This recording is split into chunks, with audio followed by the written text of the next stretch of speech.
Hi hello welcome back to TV21 the better choice. నేను మీ పుష్ప.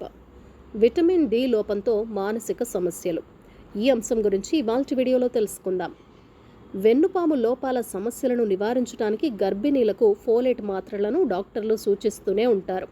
దీని మాదిరిగానే విటమిన్ డి కూడా అవసరమేనని క్వీన్స్లాండ్ యూనివర్సిటీ అధ్యయనం సూచిస్తోంది. పుట్టినప్పుడు పిల్లలకు విటమిన్ డి లోపం గనక ఉన్నట్లయితే పెద్దయ్యాక మానసిక సమస్యలు తలెత్తే అవకాశం ఎక్కువని బయటపడింది. మెదడు అభివృద్ధిలో విటమిన్ డి కీలక పాత్ర పోషిస్తుంది. ప్రపంచవ్యాప్తంగా గర్భిణీల్లో దీని లోపం తరచుగా కనిపిస్తూ ఉంటుంది.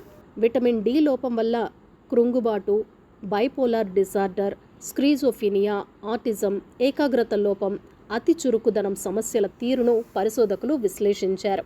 విటమిన్ డి లోపం గల శిశువులకు మున్ముందు ADHD, స్క్రీజోఫీనియా, ఆటిజం తలెత్తే అవకాశాలు ఎక్కువగా ఉన్నాయట.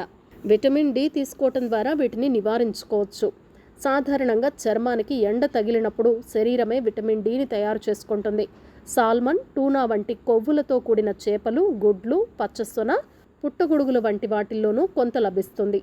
ఇప్పుడు విటమిన్ డి కలిపిన పదార్థాలు కూడా లభిస్తున్నాయి. చూశారు కదా, విటమిన్ డి లోపంతో మానసిక సమస్యలు తలెత్తే అవకాశం ఉంది. ప్రతి ఒక్కరూ కూడా విటమిన్ డి లోపాన్ని నివారించుకోవాల్సిన అవసరం ఎంతైనా ఉంది. విటమిన్ డి లోపంతో తలెత్తే మానసిక సమస్యలేంటో తెలుసుకున్నాం కదా. మరొక చక్కటి వీడియోలో మళ్ళీ కలుద్దాం. ఈ వీడియో కనుక నచ్చినట్లయితే ఏం చేయాలో తెలుసు కదా. తప్పకుండా లైక్ చేయండి, షేర్ చేయండి, కామెంట్ చేయండి, సబ్స్క్రైబ్ చేయటం అస్సలు మర్చిపోకండి. TV21 the better choice.